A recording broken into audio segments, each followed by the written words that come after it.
8월 마지막 주일 예배에 나오신 여러 성도님들을 진심으로 환영하고 또 우리 주 예수 그리스도의 이름으로 축복합니다. 지난 여름 기간 동안 많은 일들이 있었고 많은 행사들이 있었는데요. 이 하나님의 은혜와 여러 성도님들의 기도로 잘 끝날 수 있었습니다. 우리 하나님과 여러 성도님들께 감사를 드립니다. 오늘은 나보다 우리를 더 중요하게 여기는 것이 성도의 영성이다. 나보다 우리를 더 중요하게 여기는 것이 성도의 영성이다 라는 제목으로 하나님의 말씀을 증거하겠습니다. 버터필드 러라는 이혼 전문 로펌이 캐나다에 있더라고요. 근데 말 그대로 이혼 전문 로펌이다 보니까 이 이혼에 대해서 이렇게 많은 것을 이렇게 조사를 해놨는데요. 그곳에 가서 보니까 2017년도 통계에 따르면은 우리가 살고 있는 이 캐나다 땅에서 가장 이혼율이 높은 주가 퀘벡주라고 합니다. 그래서 퀘벡주에서는요 49.7%, 2017년도 통계예요. 49.7%. 그러니까 두 쌍이 결혼을 하면은 거의 한 쌍이 이혼을 한다고 합니다. 둘 중에 하나가 이혼을 하는 거죠. 그렇다면 여러분 우리가 살고 있는 이 BC주는 어떨까요? 39.8%라고 합니다. 39.8%. 절대 낮지 않아요. 5쌍의 커플들 중에 거의 2쌍이 이혼한다고 합니다. 이 캐나다 땅에서 가장 이혼율이 낮은 주는요 동쪽 끝에 있는 뉴포랜드 아시죠? 그 동쪽 끝에 있는 뉴포랜드로서 그곳은 그럼 이제 이혼율이 가장 낮으니까 얼마 정도나 할까요? 한 1%? 2% 할까요? 가장 낮은 주도 17.1%, 17.1%. 그러니까 5쌍 중에 거의 한 쌍꼴로 이혼을 한다고 합니다. 5명이 결혼하면은요, 5커플이 결혼을 하면은 한 쌍이 이혼을 한다는 거예요. 여러분 그렇다면 이혼하고 나서 다른 사람과 만나서 재혼하면 더 잘 살까요? 어떻습니까? 이제 이 버터필드 러펌에 있는 그 인포메이션들을 보니까 더 재미난 게 이 다른 사람과 재혼하면 더 잘 살 것 같은데 이혼해가지고 더 맞는 사람 찾았으니까 더 잘 살 것 같은데 그렇지 않고요. 불행하게도 재혼한 사람의 이혼율이 훨씬 높다고 합니다. 그리고 세 번째, 네 번째 결혼은요 이혼 확률이 걷잡을 수 없이 높아진다고 하는 거예요. 그런데 이렇게 이혼율이 폭발적으로 증가하는 것과는 다르게 이 이혼율이 이렇게 증가하는 폭만큼 이렇게 또 반대로 이렇게 감소하는 것이 있어요. 이혼율이 증가하면 증가할수록 이게 감소하는 것이 있더라고요. 캐나다에. 그게 뭘까요, 여러분? 이혼율이 증가하면 할수록 감소하는 게 있어요. 그것은요 캐나다 사람들의 주일 출석률입니다. 주일 출석률. 지금도 캐나다 사람들은 60% 가까운 사람들이 자기들을 크리스찬이라고 얘기는 해요. 그런데 주일 출석률은 그렇지 않다는 거예요. 불과 60여 년 전만 해도요 그때 통계에 따르면 70%의 캐나다 사람들이 교회를 출석했다고 합니다. 주일날. 그러니까 캐나다에 10명 중에 7명은 주일날 다 교회를 출석한 거예요. 그런데 이 출석률이 점차 감소해가지고 2015년도에는요 10% 미만의 사람들이 교회를 매주 출석하고 있다고 합니다.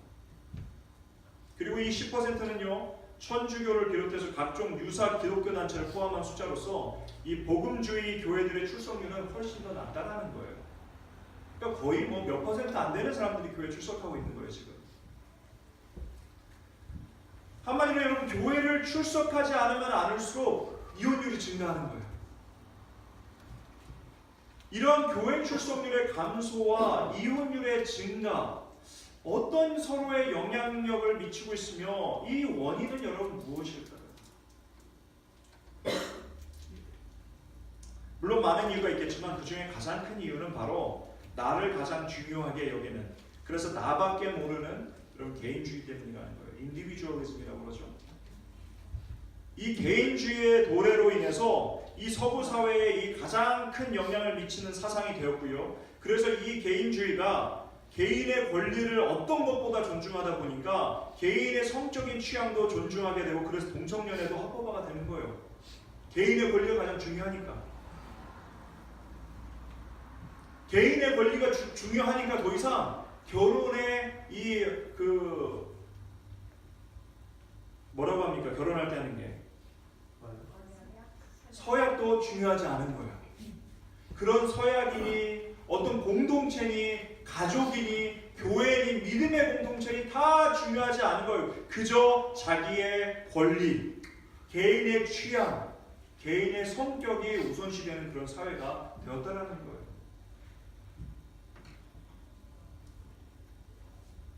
그러다 보니까 이미 말씀드린 대로 개인이 중요하다 보니까, 개인만 중요하다 보니까 그 어떤 결혼의 언약과 같은 공동체에 대한 헌신도, 가정도, 개인의 이익과 취향 앞에서는 모두 다 불필요한 것이 돼가고 있는 것이 바로 오늘날의 세태라는 것입니다. 근데 우리가 성경책을 보면은요, 하나님께서 태초에 천지를 창조하셨을 때에 당신께서 창조하신 모든 것을 보시면서 보시기에 심히 좋았더라 라고 창세기 1장 31절에 말씀하셨어요. 하나님께서 만들어 놓으신 것은 모두 다 완벽하고 좋았다라는 거예요. 하나님께서 보시기에도 좋을 만큼 너무 좋았고 완벽했다는 것입니다. 하지만 가만히 두고 보니까요, 창세기 2장 18절을 보면은요, 좋지 않은 것이 한 가지 있더라는 거예요.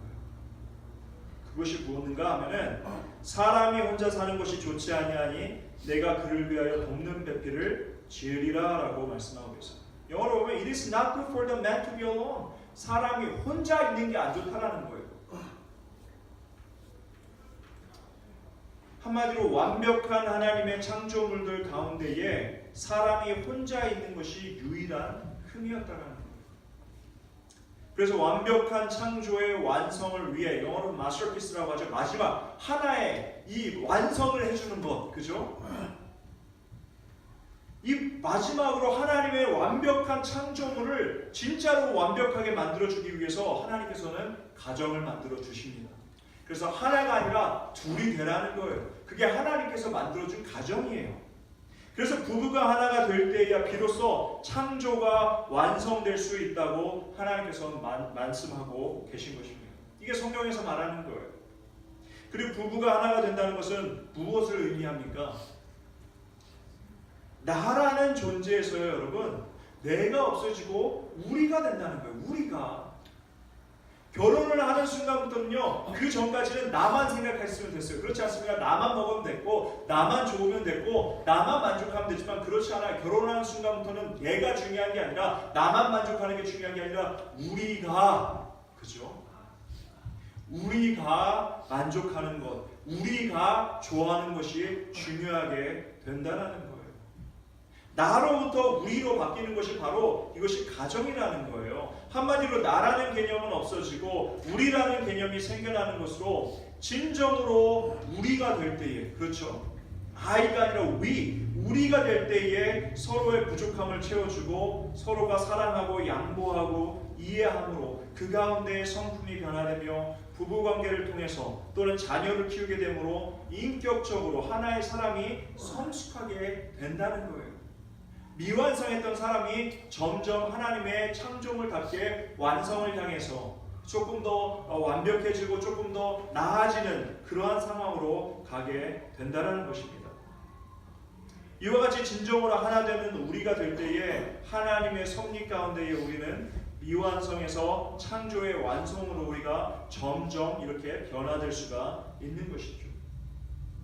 하지만 오늘날에는 이 개인주의 사상 때문에 결혼에서도요, 어떻습니까? 그 생각이 우리로 바뀝니까? 아니요. 결혼에서도 끊임없이 나라는 개념을 강조해요. 우리라는 개념을 용납하지 않습니다. 우리가 함께하는 게 아니라 나예요, 나. 그러다 보니까 나를 사랑하지 않고, 나를 만족시키지 않고, 나를 외롭게 하고, 나를 귀찮게 하고, 내 뜻대로 하지 않아 라고.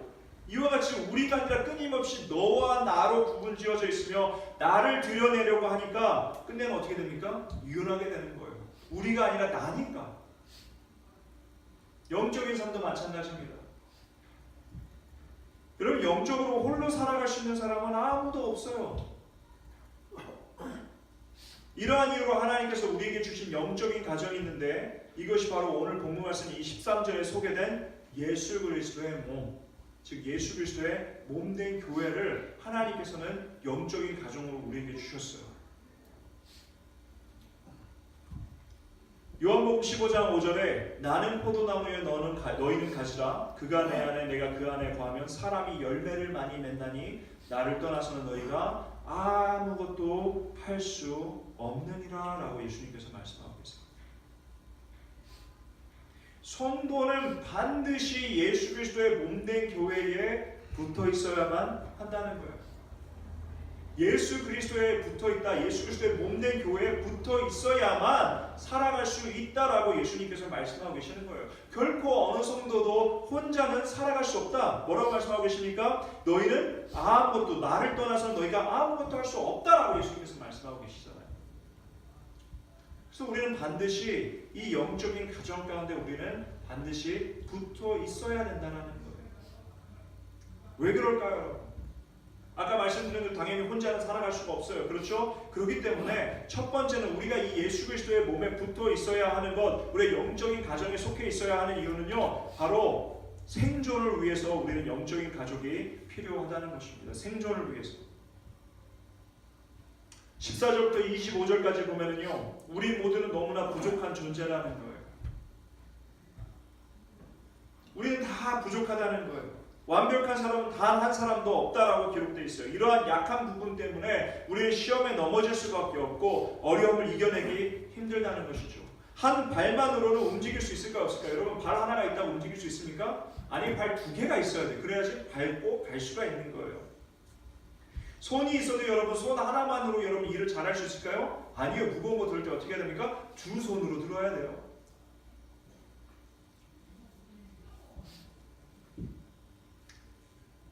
아무리 능력 있는 손이라 할지라도 여러분 혼자서는 할 수가 없어요.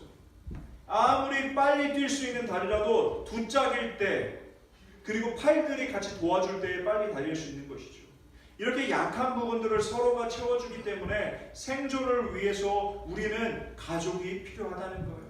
그리고 이렇게 생존을 위해서 한 몸이 되는 거에 가장 필요한 것은 무엇입니까? 바로 뭐가 가장 필요합니까? 바로 나의 생각, 나의 계획이 아니라 우리의 계획, 우리의 생각이라는 거예요.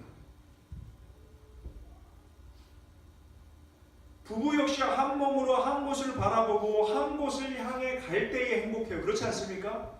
그렇지만 이 부부가 서로 딴 것만 생각하고 다른 곳을 바라보면은 여러분 어떻게 됩니까? 행복하지 않는 거예요. 내 마음대로 팔다리가 따로따로 움직인다면 여러분 어떻게 하겠어요? 이 팔은 절로 가려고 그러고 이 팔은 이쪽으로 가려고 그래요. 교회로 가려고 합니다. 그럼 교회 절로 가고 교회로 가면 어떻게 되겠어요? 서로 찢어지는 거예요. 생존할 수가 없다라는 거예요. 각자의 의만 주장하다 보면 결국에는 각자 찢어져 나가고 예수 그리스도의 몸된 교회는 영적으로 죽어버릴 수밖에 없는 거예요. 가정도 죽어버릴 수밖에 없는 거예요. 각자의 의만 주장하다 보면. 반면에 진정으로 하나 되는 우리가 될 때에 한 몸으로서 한 곳을 바라보고 한 방향으로 나아갈 때에 어떻게 됩니까? 우리는 이 교회가 여러분 어떻게 돼요? 바로 생존을 할 수가 있고 생존을 넘어서 더 건강해져 나갈 수가 있게 되는 것입니다. 사랑하는 성도 여러분, 혼자서는 결코 생존할 수가 없어요. 이 세상에 어떤 사람도 혼자 살 수 있는 사람은 없습니다.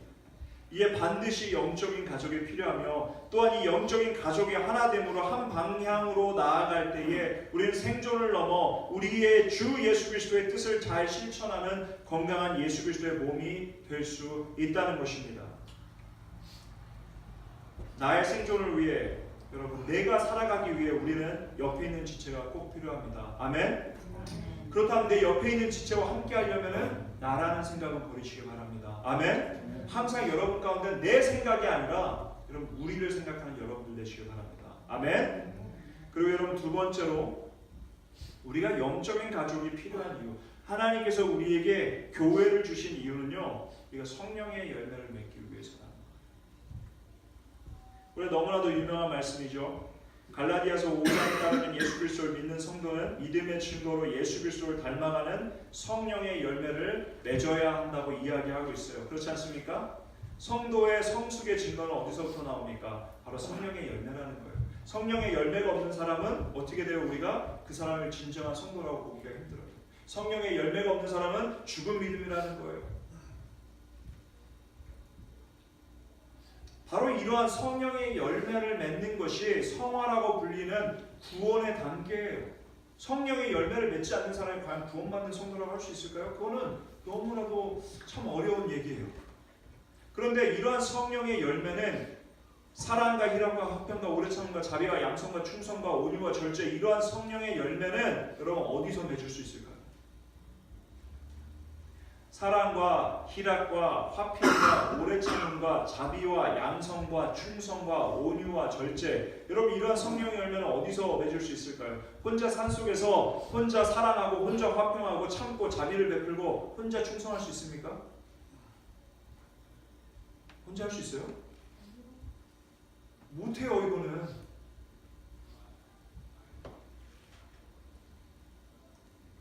혼자는 아무것도 이러한 성령의 열매를 맺을 수 없다라는 거예요. 바로 영적인 가족인 교회에서 나와는 다른 지체들을 섬기고 사랑을 하고 용납하고, 하지만 다르니까 분쟁이 있을 수밖에 없지만 그럼에도 불구하고 화평하는 것이고, 이 예수 그리스도의 몸된 교회에 충성하는 것이고, 자비를 베품으로 다른 지체들의 필요를 채워주고, 힘들어도 인내하는 거예요. 용납하는 거예요. 질서 가운데 힘들어도 내 마음대로 하고 싶지만 이 교회의 질서에 여러분 순종하는 거예요. 부부 역시 서로 다르지만 참고 인내하고 양보할 때 점점 하나가 되어가는 것이고, 그 가운데 성품이 변하는 거잖아요. 이와 마찬가지로 여러분이 싫든 좋든 나라는 생각보다는, 내가 개인적으로 선호하는 것보다는 우리라는 마음으로 이 공동체를 위해서 나 자신이 헌신되어질 때에 비로소 우리는 예수님을 닮아가는 성령의 열매를 맺을 수 있다는 것입니다. 그렇기 때문에 여러분, 교회는 산속에 있지 않아요. 오히려 죄인들이 가득한 곳에서 빛과 소금이 되라고 여러분 예수님께서 말씀하고 계세요. 너희들 산속에 들어가가지고 빛과 소금이 되라 말씀하지 않으셨어요. 세상에 나가서 이 세상에서 빛과 소금이 되라고 얘기하신 거예요. 그러다 보니까 여러분, 이렇게 이 세상에 있다 보니까 교회들이 종종 소금의 맛을 잃어버리거나 이렇게 빛이 아예 꺼져버리는 경우도 있는데, 그럼에도 불구하고 더욱더 여러분, 그럴수록 나라는 생각을 버리고 우리를 가장 중요하게 여김으로 최선을 다해 서로 사랑하며 서로 섬기기에 최선을 다함으로 여러분 세상의 빛과 소금이 되라는 예수 그리스도의 명령을 지켜나가는, 그래서 성령의 열매를 맺는 저와 여러분들이 되시기를 간절히 부탁합니다. 아멘. 여러분, 이게 중요한 거예요. 그러다 보니까 여러분, 나의 자아가 강한 사람들의 특징이 있어요. 우리보다는 나의 자아가 강한 사람의 특징이 뭐냐면은, 여러분, 남을 정죄하는 거예요. 내 마음대로 안 하면, 내 생각과 다르면 그거 잘못됐다라는 거예요. 그렇지 않아요. 개인과 교회, 그리고 여러분 개인을 넘어서 이 교회의 하나가 되기 위해서는 여러분, 내가 중요한 게 아니라 내 생각이 중요한 게 아니라, 내 생각과 다르더라도 여러분 질서를 따르고 여러분 함께 가는 것이 중요하다는 거예요. 그러다 보니까 여러분, 이제 성도님들이 이제 교회의 질서를 따르지 않는 경우가 되게 많아지게 됐습니다. 내 생각이 중요한 거예요. 내 생각이 맞지 않으면 목사님도 맞지 않다는 거죠.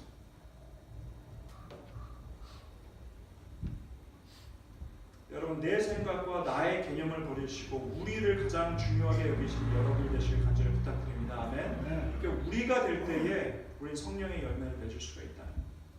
그리고 세 번째로, 우리가 영적으로 성장과 성숙을 이뤄 나갈 수 있는 것이 바로 예수 그리스도의 몸된 교회이기 때문에 우리는 이 교회가 필요하다는 거예요. 오늘 말씀 25절과 26절을 보면은요, 서로가 돌봄으로 한 지체가 영광을 얻으며 성장하며 함께 영광을 얻고 즐거워한다고 말씀하고 있습니다. 서로가 돌봄으로 한 지체가 영광을 얻으면은요, 그게 한 사람의 그 좋은 것이 아니라, 한 지체가 영광을 얻으면 우리가 함께 성장하고 함께 영광을 얻고 우리가 함께 즐거워할 수 있다라는 거예요. 우리가 함께 영광을 얻고 즐거워하고 성장하는 것은요, 바로 이 땅에 하나님의 나라가 임한다라는 거예요. 천국에는 하나님의 이 교회는요, 하나님의 천국이 임해야 돼요. 이 땅 가운데 하나님의 천국이 보여지는 것이 바로 교회가 되어야 돼요. 하지만 그 교회가 하나님의 천국이 되려고 한다면은 바로 언제 천국이 된다고 이야기하고 있습니까? 서로가 돌봄으로 한 지체가 영광을 얻을 때. 중요한 건 무엇입니까? 서로가 돌봤는데 모두가 영광을 얻는 것이 아니라 서로가 돌봐서 한 사람이라도 그 가운데 영광을 얻고 그 한 사람이 성장하고 변화가 된다면은 여러분 바로 우리가 다 함께 영광을 얻고 우리가 다 함께 즐거워하고 다 함께 평안을 얻는다는 거예요. 여러분 그래서 한 사람으로서 인격적으로 성장할 때가 바로 애를 낳고 이 아이를 기르는 부모가 될 때에 진정한 성인이 된다고 합니다. 그렇지 않습니까? 저도 이렇게 전에 혼자 있을 때 하고요. 그때도 이제 사역을 혼자 동안 이렇게 전문으로서 한 10여 년 동안 사역을 했었죠. 그리고 나서 또 이렇게 결혼을 하고요. 또 아이를 가지니까 이게 제 생각이 달라집니다. 전에는 사역자였음에도 불구하고 혼자 있다 보니까 나라는 생각이 더 많았어요. 그렇지만 진짜로 결혼을 하게 되고 아이를 낳게 되니까 이제는 내가 아니에요. 내가 중요한 게 아니라 이게 우리가 중요한 거예요. 이 우리라는 개념이 이 우리 가정뿐만 아니라 우리 교회에도 중요한 거예요. 똑같이.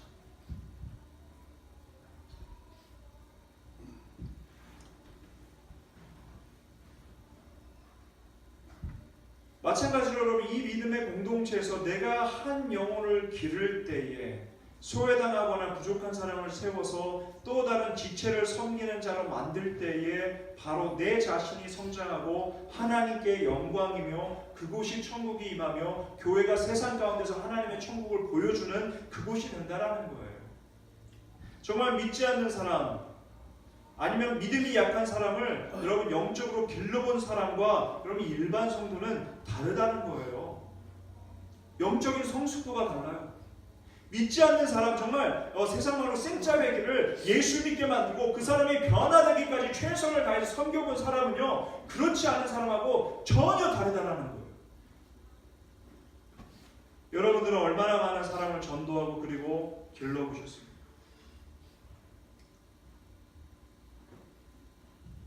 여러분 우리가 전도를 못했으면 교회에 나오는 새신자들 있지 않습니까? 그 새신자들을 홀로 설 수 있을 때까지 여러분 길러보셨습니까?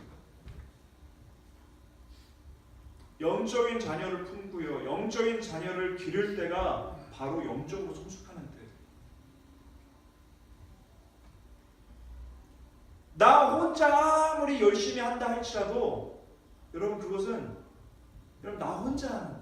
하지만 내가 영적인 자녀를 정말로 잉태하고 그것을 품고 그것을 기르고 그 사람이 변할 때까지 책임을 지는 것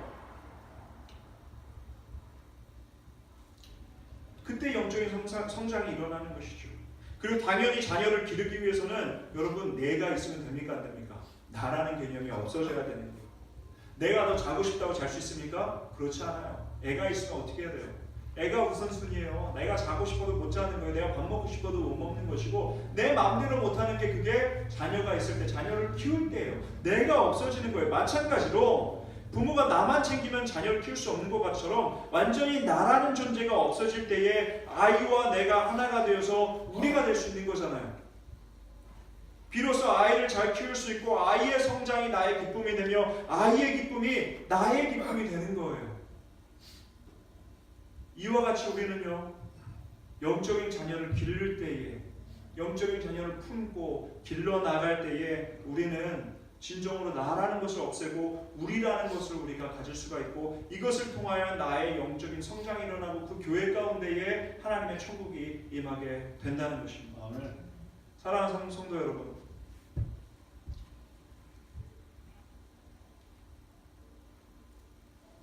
나 혼자 나 그런 생각 버리시기 바랍니다.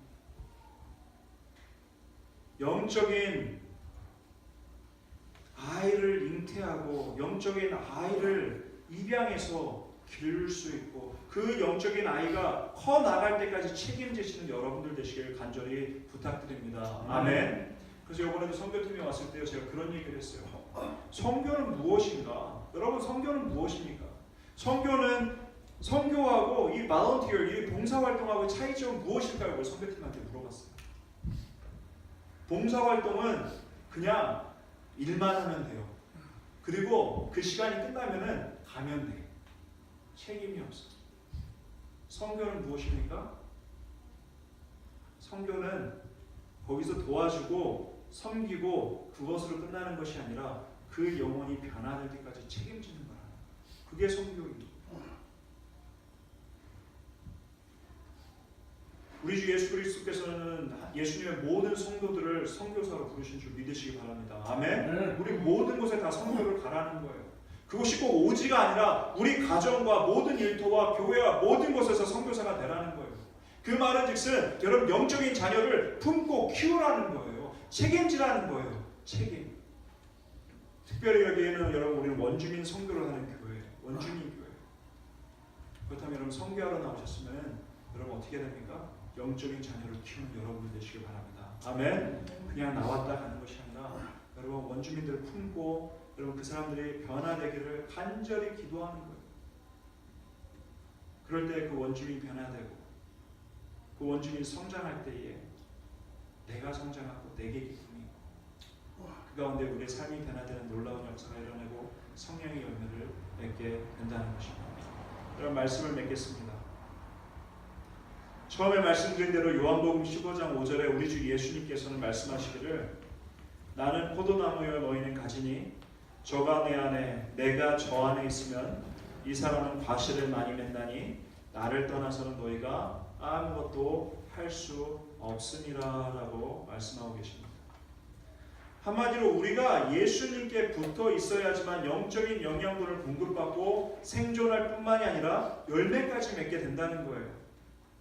예수님께 붙어있기 위해서는 바로 이 예수님의 몸된 교회에 붙어 있어야 한다는 의미이며 동시에 우리가 예수 그리스도의 몸에 붙어 있을 때에 우리가 생존하며 열매를 맺고 성장하는데 이곳에 우리가 붙어 있기 위해서는 우리라는 개념, 나애가 아니라 우리라는 개념이 우리의 생각을 지배할 때에 비로소 우리는 예수 그리스도의 몸인 이 교회의 한 몸이 될 수 있다는 것입니다.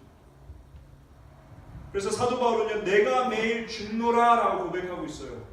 내 생각을 없앤다라는 거예요. 나의 의지와 나의 자아를 매일매일 죽이노라 라는 사도 바울의 고백처럼 여러분의 개인적인 생각과 주장, 성향 그리고 개인의 이익보다는 이 예수 그리스도의 몸된 공동체를 먼저 생각하는 나보다는 우리를 먼저 생각함으로 영적으로 건강해지고 예수 그리스도를 닮아가는 그리고 성장하는 열매 맺는 성도 여러분 모두가 되시기를 간절히 축원합니다. 아멘. 여러분 나보다 우리를 더 중요하게 여기는 것이 성도의 영성입니다. 아멘. 여러분 다 같이 기도하겠습니다.